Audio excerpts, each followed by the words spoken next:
Hello fight fans, welcome to another episode of the Square Circle where we are pound for pound the best at bringing you boxing past, future, and present. Gary Russell wore some crazy Egyptian shit in last night, but I don't care. Look at what Paulie is wearing, a wooden tie. Better watch out, Paulie, a fucking beaver gonna eat your tie, man. And then I had to do a double take because I was like, what the hell, I thought that dude died. Then this guy cracked me up. He looks over at this chick. I'm not looking at you. Were you looking at me? No? Oh, no. I wasn't looking at you anyways. All right, let's go into round one. Gary Russell Jr. looked very fast as usual last night. Russell comes out sticking a fast, stiff jab at will pretty much here. What's interesting about this matchup is that they are both southpaws. And even though Gary Russell is very fast, Diaz is no slouch. And I actually give Diaz the power advantage in this fight, even though Russell can bang a little bit. But let's go to round two. Excuse me. Russell starts pouring on the combination here. He just lets him fly. You'll see him back him up here. Nothing amazingly clean landing, but nonetheless that makes an impression no matter who you are. Just ripping shots. I think we need more fighters like this these days. You know, it's reminiscent of the Ray Leonards and the Magic Taylors, you know what I mean? Fast combos, fast hands. Also in this round, after ripping those combinations, I noticed that Russell kind of got flat-footed. He was staying stationary and just started to trade on the inside with Diaz, which was to Diaz's advantage because I can definitely see a power advantage. When he rips that body shot, Diaz looks fantastic. Round three, Russell kind of found a little trick here. He starts looping around his left hand right around Diaz's guard. As Teddy Atlas would say, bang! Bang! You know, and Diaz comes right back, but anytime you can find a weakness and exploit it like that on your opponent, you just gotta keep sticking with it. Don't overdo it because then they can telegraph that punch. They can time that punch, make the adjustments. But for this round, Russell says, screw it. I'm just going to keep throwing it if it's going to land. See right there, he had a nice high guard. He caught that shot. Round four. Finally, Gary Russell starts doing some footwork. He leaves the stationary shit in the past and he starts to circle to his right and left. Starting to fight a little bit more at a distance, sticking beautiful jabs to the body. They tie up here. There wasn't too much of this in the fight. It wasn't overly done. Now, in round five, Diaz starts landing cleaner shots. Starts to do a little bit better here. Russell trying to keep him off. And see how he's staying stationary a little bit too long here. I thought he did a lot better when he would move his feet a little bit more. Anytime he got planted, Diaz would just start coming forward and moving him back. Coming to the end of round five here, we really see some beautiful work by Diaz. I gave this round to Diaz. Look at this punishment he's pouring on. Going into round 11, both fighters kind of change up the pace a little bit, start fighting on the inside. Russell was able to actually back Diaz up going toe-to-toe this round for the first time in the fight. But let's see, round 11 I did give to Russell for his ability to back him up. This fight was all about ripping body shots and uppercuts when it wasn't on the outside. I mean, once they got on the inside, look at uppercuts to the body, liver shots. Now, the last round, it was kind of more of the same, but we did get to see Diaz backing him up, backing Russell up to the ropes, pouring the pressure on.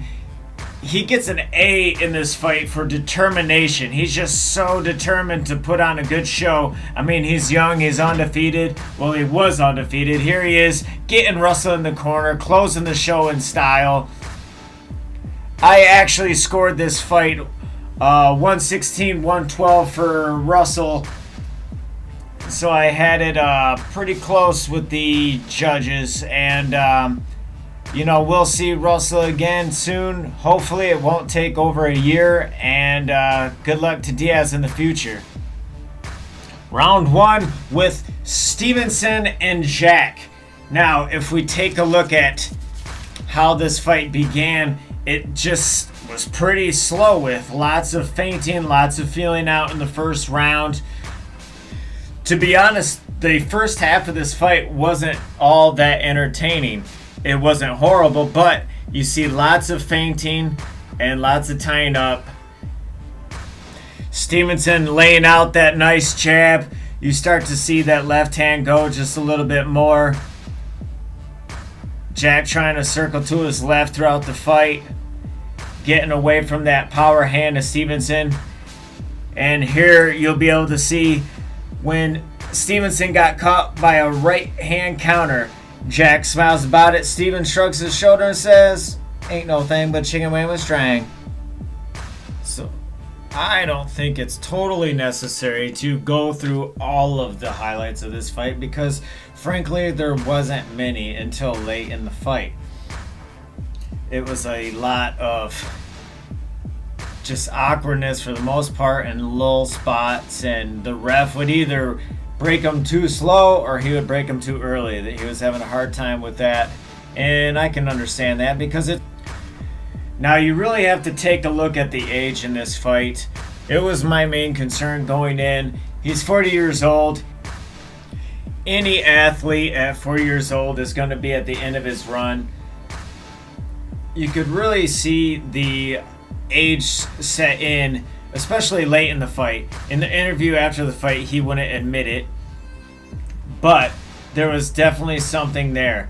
Jack really wasn't doing a lot, nothing special, nothing that Stevenson hasn't seen a million times in the ring before.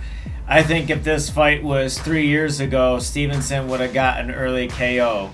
I just think their talent levels are a little bit different from each other is all.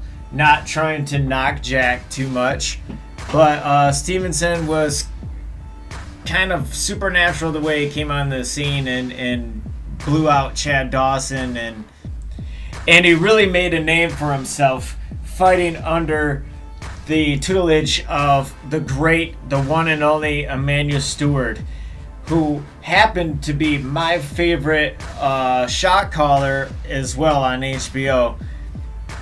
He had so much knowledge and he was so great to listen to.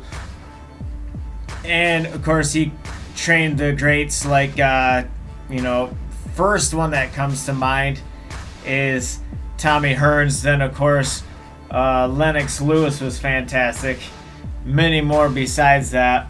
But he did have time to work before his passing with Stevenson, and I think he was able to really help develop him. And watching him in the gym, he had told him that if he sticks to his guns and if he stays true to his dream, then he can make it in this sport as a champion. Now, this was a low blow that took place. Jack hitting Stevenson low, but Stevenson made a critical error, I think, here. He did not take the full 5 minutes that was given to him. He could have really used that to rest up, to get all the breath that he needed. That busted up nose wasn't helping anything with the amount of air he's able to get down that windpipe. And if it was Bernard Hopkins, he would have taken that 5 minutes, no question. And there's a nice straight by Stevenson to the body, digging to the body again. He knows this is where the fight really changed. He knows that he had Jack hurt to the body. Look at Jack backpedaling, trying to get distance, trying to keep away from the danger zone.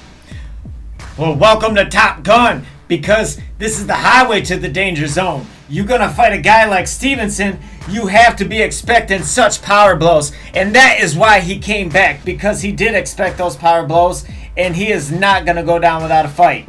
Whew, now that that's out of the way, But the dude is going to fall short with top opposition. I think he's a B-plus fighter. I put Stevenson just above that at A-. Now, even though he has clearly passed his prime, this is probably the first fight where you can clearly see the age taking toll. I mean, look, he's just pure exhaustion. I've never seen him look. I mean, we know that he's had conditioning issues before, but this was just pure exhaustion. Now, if he wasn't able to land that body shot and turn things around for him and give him a spark, I don't think it would have ended up as well as it did for Stevenson. Now, here's something hilarious. The ref gets boom right in the face, just gets jacked by Jack. Then they call it a draw. Some people think that's stupid, some people don't. I actually scored it 115-113 for Stevenson, but I can see it being a draw very easily. Now, if you enjoyed that video and you're new to this channel, please hit that like and subscribe. And until next time, remember to keep those hands up. Take care.